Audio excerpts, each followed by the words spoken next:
Bon alors aujourd'hui dans cette vidéo, j'aimerais te parler du podcast. Je pense que tu es au courant, j'ai lancé une première fois un podcast sur YouTube que j'ai arrêté et que j'ai repris récemment pour me consacrer uniquement sur la plateforme audio.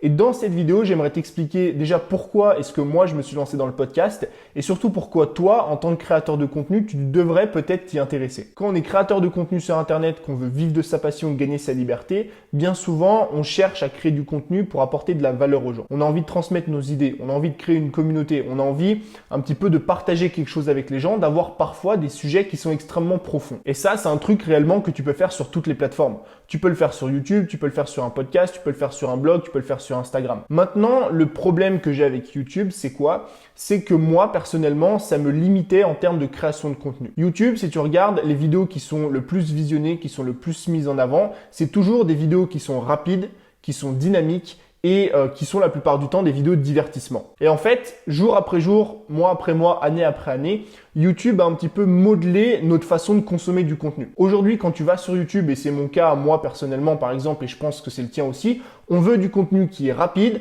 on veut du contenu qui est consommable, on veut regarder des vidéos en 5, 10, 15 minutes maximum, dans lesquelles tout est dynamique, dans lesquelles il y a du montage, dans lesquelles ça bouge. Et le problème, c'est quand tu es comme moi, quand tu es un créateur de contenu, quand tu as envie de transmettre des idées, quand tu as envie d'apporter de la valeur aux gens, quand parfois tu as envie d'aborder des sujets qui tiennent non pas dans des vidéos de 5-10 minutes avec beaucoup de montage, mais au contraire qui tiennent dans des longues conversations de 15, 20, voire 30 minutes, créer du contenu sur YouTube, c'est extrêmement handicapant. Alors, je suis pas en train de te dire que YouTube, c'est bien ou pas bien, qu'il faut arrêter ou pas arrêter YouTube. Moi, je vais continuer à créer du contenu sur YouTube. C'est une plateforme que j'adore parce que j'adore la vidéo, j'adore le vlog, j'adore faire du montage, faire du dynamisme. Et je pense que c'est toujours intéressant d'être présent sur YouTube parce que ça te permet de toucher énormément de personnes.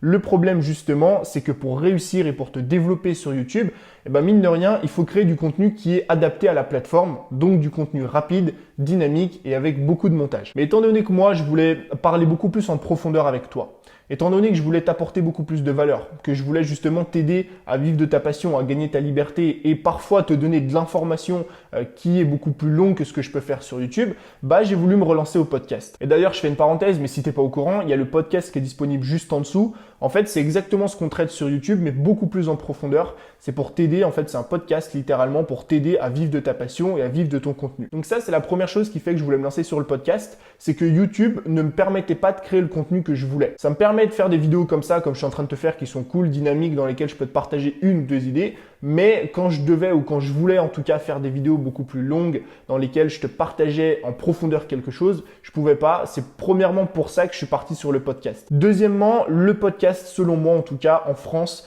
ne va pas tarder à exploser d'ici les prochains mois ou d'ici les prochaines années. Si tu regardes les chiffres en France et les chiffres aux États-Unis de la consommation de podcasts, c'est en nette augmentation.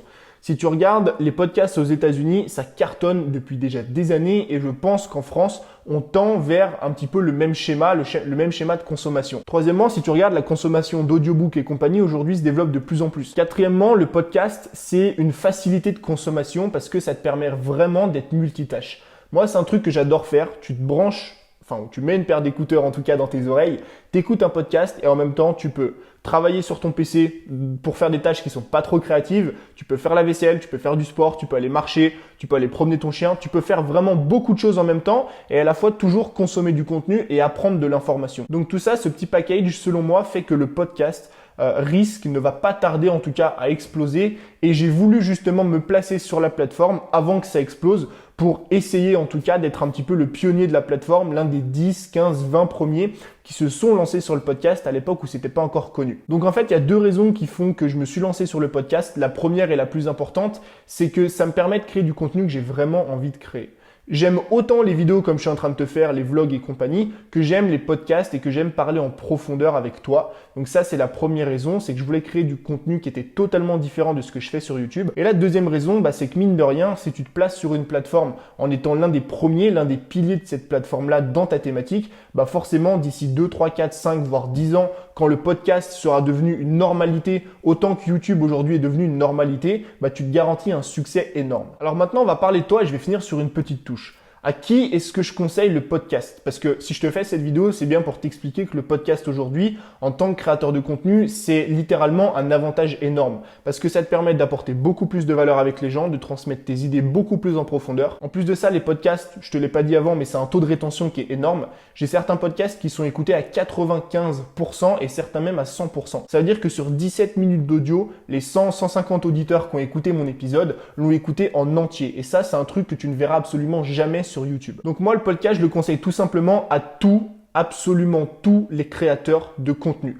Peu importe ta thématique, peu importe ton niveau à l'oral, peu importe l'audience que tu as envie de créer, peu importe la façon dont tu veux la monétiser, le fait de te placer sur le podcast, c'est un avantage énorme pour les deux trucs que je t'ai cités. Premièrement, tu vas pouvoir apporter beaucoup plus de valeur avec les gens, tu auras un taux de rétention beaucoup plus élevé, tu vas vraiment créer un noyau dur chez ton audience. Et deuxièmement, tu vas pouvoir te placer, comme moi je suis en train de le faire, parmi les pionniers de ta thématique dans le podcast. Maintenant, il y a un truc que tu dois comprendre, c'est que si toi aujourd'hui, tu as une toute petite audience, tu as moins de 500, tu as moins de 1000 abonnés, ça va être compliqué de bien te référencer sur le podcast. Pourquoi? Parce que c'est quelque chose qui demande d'avoir une grosse audience pour bien se placer. Donc si tu as vraiment une vision très long terme, si tu as vraiment envie de te lancer aujourd'hui dans le podcast, fais-le parce que selon moi, c'est un super truc pour la création de contenu. Mais sache quand même que si tu n'as pas une grosse audience sur Instagram, YouTube ou sur toute autre plateforme que tu vas justement pouvoir faire venir sur le podcast, mine de rien, ça va être compliqué d'avoir tes 200, 300, 400, 500 premiers auditeurs sur le podcast. Donc voilà, je voulais juste te faire un retour d'expérience sur le podcast. Pourquoi est-ce que je me suis lancé là-dessus? L'avenir entre guillemets du podcast, on en reparlera d'ailleurs dans le podcast que tu peux retrouver juste en dessous. Et troisièmement, à qui est-ce que je conseille le podcast? J'espère que la vidéo t'a plu. N'hésite pas à mettre dans les commentaires les sujets que tu aimerais que je traite par rapport au podcast parce que je compte fortement en reparler. Mine de rien, ça reste aujourd'hui l'un des piliers de la création de contenu ou de la future création de contenu. Je te souhaite une belle journée. Je te dis à très vite. Ciao!